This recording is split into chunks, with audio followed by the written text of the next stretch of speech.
What's up, guys? Welcome to another edition of Custom NHL Builds. This is the series where I build EASHL players based off of actual NHLers, and this time I'm going to be doing the Grim Reaver, Ryan Reaves. So Ryan Reaves is one of the toughest pound-for-pound guys in the NHL. When it comes to rocking guys with big hits, there's almost no one better, and when it comes to dropping the gloves, he's the undisputed heavyweight champ. Throw in a touch of showmanship and a great personality, and you've got one of the most entertaining characters in hockey, and to me, a guy who's a perfect fit in Vegas. So Ryan Reaves stands at only 6'1", but he's a whopping 225 pounds.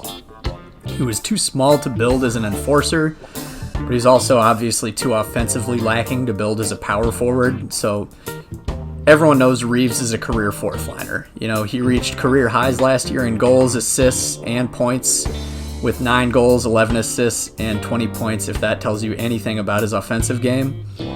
Reaves is out there to intimidate and grind guys down on the forecheck. He also reached a career high in hits last year with 305, which tells you even more about his game. He's routinely near the top of the league in hits, so it's no surprise here that I'm going to go with heavy hitter 2 for the primary trait. He's also a guy you rarely see knocked over or overpowered physically, so brute strength 2 is an easy decision as well. Choosing a specialty was tougher, but I just ended up going with rebound as the specialty.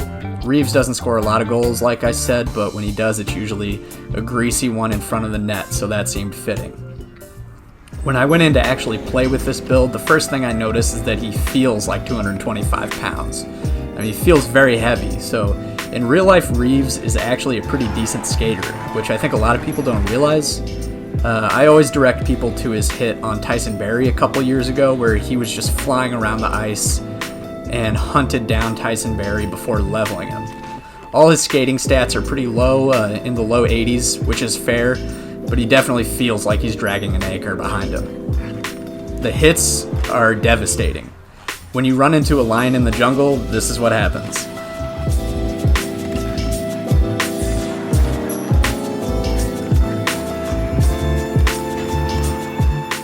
He's the worst nightmare of any little ballerina or L2 queen out there.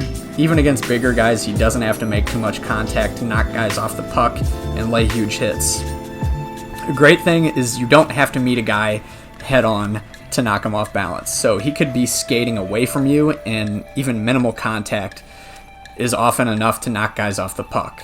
This makes him great at taking away pucks, injuring guys, and just taking them out of the play. I don't really get into fights because I'm frankly just bad at it, and I think it's a boring mechanic in this game, but I assume with his strength and decent fighting skills that he can probably hold his own. His offensive skills are as terrible as I expected. So with basically any dangle, just flip a coin. You might pull one off, but you probably won't. Stick to L2ing and the right stick. The L1 button is not your friend.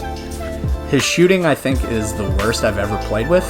I played several games with this build just to get a feel for his shooting, and he almost always misses the net, even in tight.